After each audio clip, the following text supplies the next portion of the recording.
Ayu loh. Oh. Wah, itu langsung unik gitu banyak. Silakan, Mbak. Assalamualaikum Gus, perkenalkan saya Isna, saya dari Ngawi. Mohon maaf saya mau menanyakan terkait bagaimana sih untuk melihat laki-laki itu baik atau tidak untuk kita saat laki-laki tersebut melamar perempuan. Begitu. Iya. Iya. Terima kasih. Kamu masih jomblo ya, Ndok ya? Nah, Mbak Isna jomblo. Iya. Tak doakan, sejomblo-jomblonya kamu pasti akan berakhir. Amin. Amin. Di mana berakhirnya kalau tidak di pelaminan minimal di pemakaman ya. Tak jaluk ke WhatsApp lo, Lid. Santai. WhatsApp tak jaluk. Tadi pertanyaannya adalah Lis, salah. Melihat Si Alit nggak suka dengan yang berjilbab. Kak Gus. Oke, Mbak Isna. Mbak Isna. Isna itu artinya apa ya? Itu Isna ini bukan dua, anak nomor 2 ya. Isna. Kalau Asna pakai sa itu artinya terpuji. Kalau Isna ini itu kedua biasanya. Isna. Kalau Indonesia namanya Dwi. Dwi. Jadi begini, baik laki-laki mau perempuan itu ternyata kategori menurut Rasulullah itu adalah ada 4. Tungkihul mar'ah li arba'in. Sebenarnya ini untuk laki-laki hadis cara memilih pasangan. Tapi juga sama saja dibolak-balik. Yang pertama, li jamalia, karena kecantikan atau ketampanannya. Boleh. Jadi kalau kita lihat cantik atau tampan boleh-boleh saja. Tapi ingat, orang cinta karena fisik itu nggak akan abadi. Sorry ya, sebelum saya lanjutkan. Orang tanya sama saya begini, Gus Miftah, dulu dialognya apa dengan Deddy Corbuzier kok dia mau masuk Islam? Tolong teman-teman Islam maupun non-Islam dicatat, saya tidak pernah ngajak Deddy Corbuzier masuk Islam. Saya kenal dengan Deddy Corbuzier baru 8 bulan waktu itu, sampai dia kemudian syahadat di pondok saya. Nggak ada. Cuman waktu itu dia punya pertanyaan yang luar biasa ketika kita YouTube. Jadi podcastnya Mas Deddy itu hari ini yang luar biasa itu pertama kali buat dengan saya. Podcastnya itu, Lid. Dulunya cuman YouTubean biasa. Saya pernah bikin konten dengan beliau, enaknya makan di rumah orang kafir. Waktu itu. Itu bahasanya dari beliau. Jadi salah satunya ini. Jawaban saya soal cinta tadi itu, Nduk. Deddy kan tanya sama saya begini, Gus, kenapa sih Al-Quran itu isinya banyak yang nggak nalar katanya, nggak rasional. Contohnya apa, bro? Nabi Muhammad Mi'raj sampai langit ke-7, itu kan mustahil. This is mission impossible. Kenapa? Waktu semalam Mekah, Palestina kok sampai langit? Bullshit dia bilang. 1. Nomor 2, Nabi Musa membelah lautan. Omong kosong dia bilang.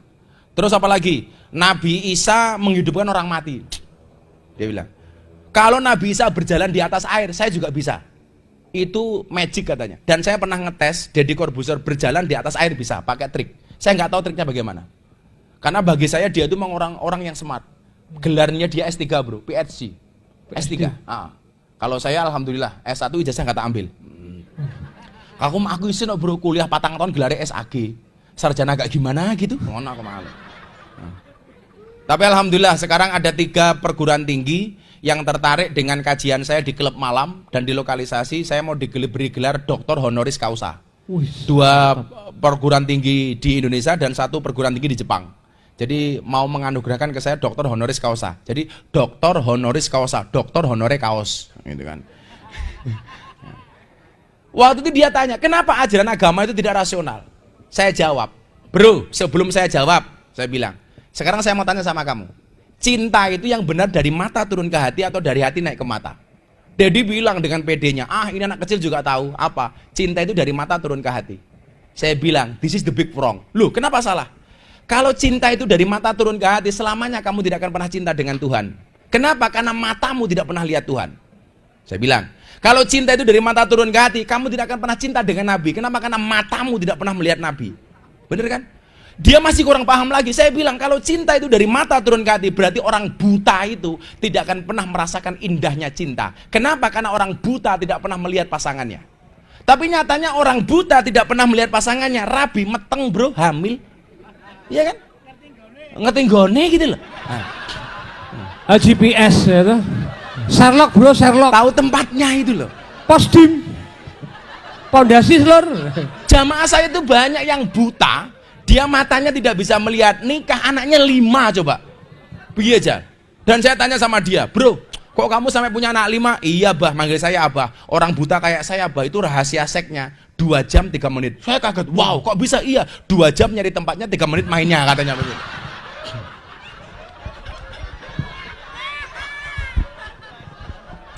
Masuk deh. Posdim. Sherlock. Dia baru ngeh, oh iya ya.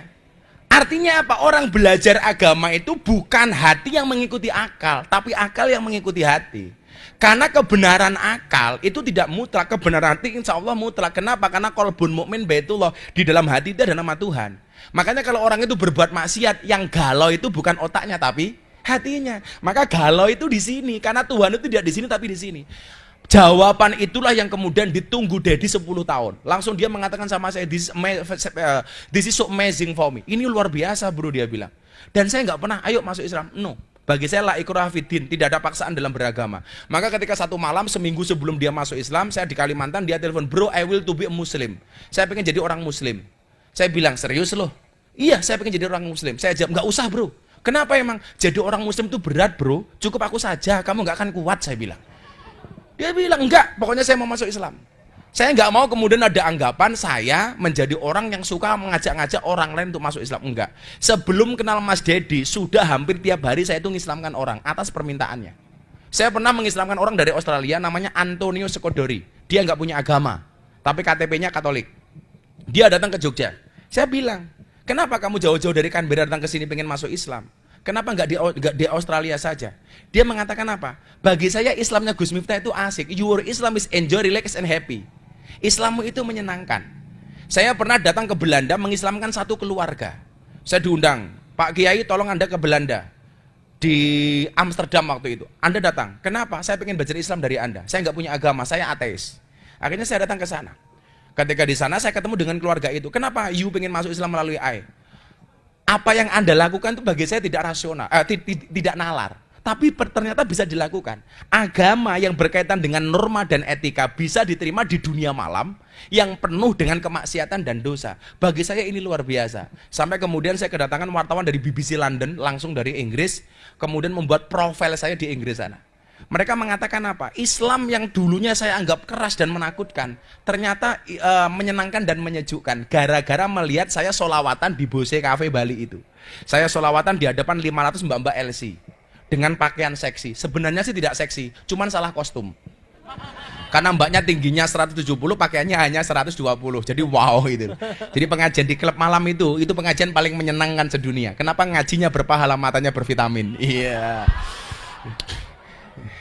Itulah alasan kenapa kemana-mana saya pakai kacamata hitam, apalagi di klub malam. Kenapa? Bukan karena untuk menjaga pandangan, supaya kalau saya ngelirik tidak kelihatan.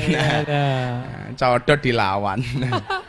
Kayak saya ditanya, Gus Miftah kalau ngaji di klub malam lihat yang seksi pengen apa enggak sih? Yo pengen, saya bilang gitu. Aku normal aja. Terus gimana? Yo ngempet. Nah, mosok kiai ngacengan aku yang ngono, bro. Jadi pandangan cantik atau tampan, mbak, itu bisa menipu.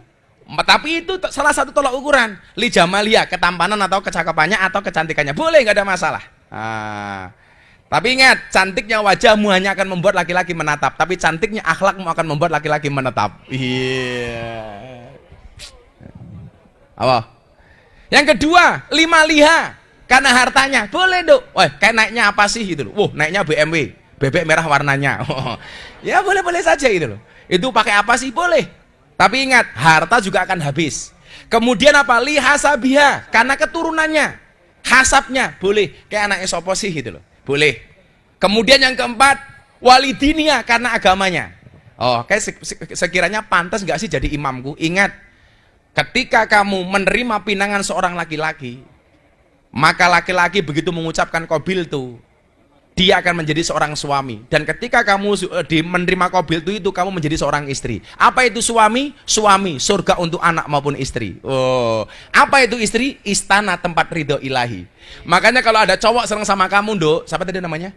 Si Isna, katakan sama cowokmu, Mas, kalau kamu seneng sama aku, pilihannya 2 di antara 1. 1 di antara 2. Apa? Halalkan atau tinggalkan. Oh, ngono gue malah nyoh. Ya. Nah, kalau kamu senang sama aku, lakukan 1 di antara 2. Halalkan atau tinggalkan. Ngono. Cewek cantik itu tidak luluh dengan I love you, tapi dengan qabil tuh. Iya. Maka kemudian standarnya apa? Fatfar bidadidin taribat yadaka. Ketampanan, kecantikan akan sirna. Harta akan habis, hasab bukan jaminan. Maka pilihlah karena standar agamanya kamu akan bahagia. Ngono. Ganteng oleh, cantik oleh, tapi standar yang paling utama adalah agama. Oh, gitu Mbak Isna ya.